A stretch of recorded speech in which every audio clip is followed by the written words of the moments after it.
débrouillés, heureux contribuables. Et si on faisait une 34e Schrasnik didactique? Oh oui, oui, vous vous dites. Eh bien, on y va.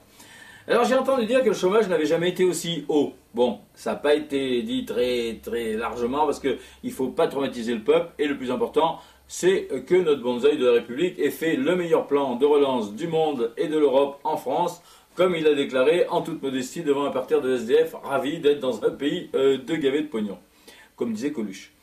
Bon, alors d'accord, le chômage augmente, mais d'abord c'est normal parce que tout augmente depuis l'euro, et si on suit la logique de la baguette de pain, il devrait bientôt y avoir 6,55 fois, plus plein de trucs après la virgule, plus de chômeurs que du temps du franc, hein.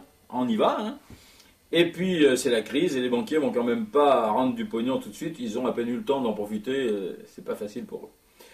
Alors, je voudrais surtout faire remarquer que si on a moins de boulot, c'est parce qu'on cherche un peu. Parce que c'est bien beau de critiquer le berger, mais on est encore sur le schéma habituel. Si les moutons de Panurge ne suivaient pas les premiers qui sautent de la falaise, il y aurait quelques survivants. Un exemple, quand on va prendre le train, bon, on est à la gare, on a le choix entre faire la queue au guichet et participer modestement, mais quand même à la conservation d'un emploi, ou aller à la caisse automatique, et être donc en partie responsable d'un prochain licenciement. C'est vers là que ça va, toujours pareil. Bon, alors qu'est-ce qu'on fait? Eh ben, si la queue est trop longue, et même des fois, même quand il n'y a pas de queue du tout, tellement on est bien conditionné par les panneaux, gagner du temps en utilisant les bornes automatiques, eh ben, on va acheter notre ticket à cette foutue machine qui dit « Bonjour monsieur, bon voyage, merci d'avoir choisi la SNCF madame, vous êtes très jolie » et tout le bazar. Alors elle dit ça encore plus poliment que le préposé au guichet.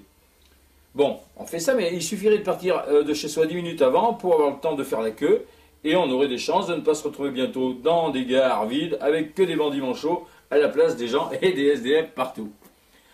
Comme la SNCF veut remplacer tous ses employés par des machines, bien sûr, elle ouvre de moins en moins de guichets, alors la queue s'allonge, et nous, en bon mec de gauche, mais il faut quand même pas pousser, on râle dans notre couloir en plastique comme des bœufs qu'on mène à l'abattoir. Et on gueule, putain, regarde-moi ces connards, enculés, feignants, tu crois qu'ils pourraient pas être un peu plus rapides? On gueule au lieu de se rendre compte que les quelques neurones qui nous restent sont en train de se jeter dans la gueule de l'ultralibéralisme à tombeau ouvert. Bon, bien sûr, des fois, la machine déconne, et c'est pas facile d'obtenir une réponse personnalisée, mais on est tellement content de gagner tellement de temps, des fois 5 à 10 minutes, tu te rends compte? Ah bah attends, hein, c'est important, hein. Bientôt, ça va être encore plus chouette, parce qu'on gagnera automatiquement du temps si on en a trop vu qu'il n'y aura plus que des machines. Et ils vont la perfectionner, la machine. Ils vont lui apprendre à répondre « Ah oui, c'est intéressant. Oui, je suis tout à fait de votre avis. Oui, bien sûr. Sans doute même que bientôt, elle va pouvoir hocher la tête, la machine. Oui, bonjour. Elle va faire, et puis, elle fera guili-guili aux enfants. Et nous, on va pouvoir lui confier nos petits malheurs à la machine, comme à un humain.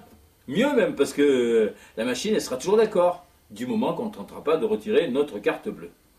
Alors on pourra lui raconter qu'on va en vacances à Palavas, ou voir mamie, ou à l'enterrement d'un copain de France Télécom qui s'est dézingué parce qu'il avait été remplacé par une machine. Et là la machine dira « Ah oui, je comprends, oh le pauvre, oh c'est terrible, oh le pauvre, oh vous transmettrez bien sûr toutes mes condoléances à la famille, sincèrement, oui. » Et nous on dira « Au revoir la machine » et la machine elle te rattrapera par le bras et te dira « Oh connard, t'as oublié de taper ton code » Mais ça va être super rigolo. Bref, ces fameux panneaux qui disent que la machine travaille plus vite qu'eux, qui c'est qui les pose? Eh ben, c'est les cheminots. Sinon, ils vont encore plus vite se faire virer. Bref, c'est pareil partout presque. On a encore le choix entre un humain et une machine, mais plus que pour quelques mois et ça va pas durer, hein. L'affaire est bien avancée, il y a déjà plein d'endroits où c'est foutu. Les autoroutes, gagnez du temps, passez au couloir carte bleue, ou encore mieux, prenez le télépéage.